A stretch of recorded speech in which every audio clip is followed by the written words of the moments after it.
It's that time of the year again, AP Calc testing.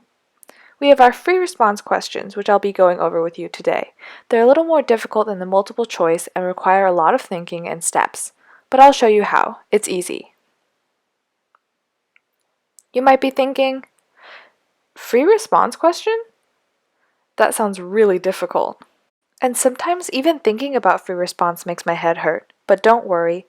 3 easy steps can help you get through it. First, don't stress. Stress causes your mind to get cloudy and you want a clear head to be able to do these problems. Second of all, read. Most mistakes come from not reading the problem correctly. Pay close attention to detail. Detail is important when it comes to FRQs. Third, approach. Make sure to plan out in your head what you know and what you're going to do. Look at the problem in steps and plan out in your head so you're calm and collected and know what you're doing. FRQs may seem difficult, but luckily we have Taylor on our side. Taylor's the mathematician credited with the Taylor series, and he's going to help us tackle these Taylor series FRQs. He's going to show us 3 steps to get through these problems. Step 1. Write down what you know. At first glance, it's easy to tell what a problem is asking of you, so use this knowledge and write down the facts, equations, or anything else that you've memorized and put it on the side. This can help you understand the problem a lot better and it'll be very useful. Step 2. Move forward with the given information. The FRQ will give you some numbers. Plug those in and calculate. Step 3. Finalize the answer with an explanation or units if necessary. People grading the FRQ will keep an eye out for really good explanations. FRQs ask you for an explanation anyway, so write down as much as you can. The more you write, the more the graders will understand what you're doing. Let's go over 2010 number 6, a Taylor series related FRQ, to help us understand this better. FRQ Part A asks us to write the first 3 non-zero terms and the general term for the Taylor series about cosine x about x equals 0. Use this series to write the first 3 non-zero terms and the general term of the Taylor series for f about x equals 0. To the right is our given information. We can see that we have f of x defined, and we have g of x defined. Now, we're going to write down what we know, step 1. We do know the Taylor series formula.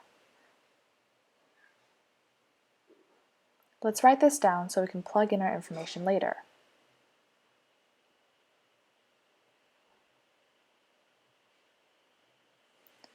Now, let's go to Taylor for a quick Taylor tip for our next information. Taylor tip. Power series for cosine of x is this. Now, it's actually not a Taylor series, it's a Maclaurin series because it's about x equals 0.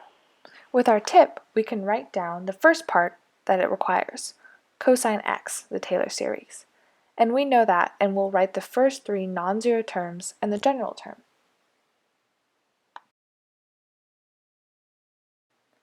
It's important that you write as clearly as possible. The FRQ graders want to know what you're writing. If it asks for the first 3 non-zero terms, make it clear. Write it down and do the little ellipses for emphasis. Then write the general term. The general term is something you should have memorized when studying. Memorizing these Taylor and Maclaurin series is very, very useful because usually FRQs always have a Taylor series problem. The next part of the Part A requires us to write the Taylor series for f about x equals 0. Now, we know that we can base the Taylor series of f off of cosine x because f of x contains a cosine x in it. So we can just modify the cosine x Taylor series. We see that f of 0 is negative 1/2, and we can see the relationship in the cosine x Taylor series with the negative 1/2 in the front. And there's a minus 1 in the f of x, which gets rid of the cosine x1 in the front. So we can start off with negative 1/2. And we see that there's an x squared on the denominator, which cancels out the x squareds on the top, which changes the exponential. So our negative 1/2, we see that where that came from, because it canceled out the x squared. And we can move on and write the rest of the terms. And to write a general term, you can just see the pattern here. It's not very easy to write the general term without writing the non-zero terms first, but I suggest that you always write the non-zero terms first to find the general term and check your work. Part B asks us to use the Taylor series for f about x equals 0 to determine whether f has a relative maximum, a relative minimum, or neither at x equals 0. Give a reason for your answer. So, step 1. What do we know? In order to find if it has a relative maximum or minimum, we need f derivative of x and f double derivative of x. F single derivative of x needs to be equal to 0 because that means it's a critical point. Based on our knowledge of Taylor series, we know that f derivative of x and f double derivative of x will appear before their x to the power. So if we're looking for f single derivative of x, we have to look for the term that has x, and if we're looking for double, we have to look for the term that has f double derivative of x. So we see there's no term with only one x. So we see that f derivative of x equals 0. And the number in front of f double derivative of x in front of x squared is 1 over 4 factorial.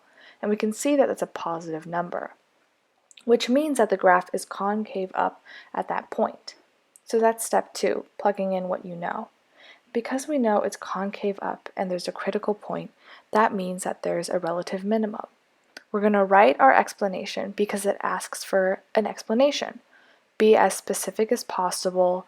Don't leave anything out. Include the tests that you use, include every detail that you can, because you won't lose points for having too many details. The FRQ graders want to know what you're doing.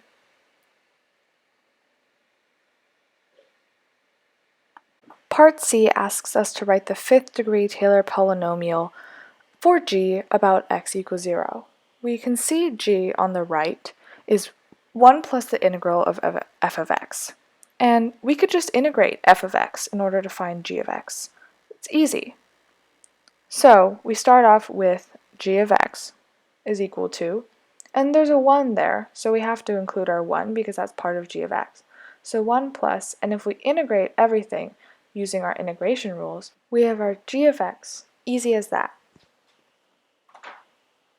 For this problem, we don't need an explanation, but to be safe, write your answer as clear as possible.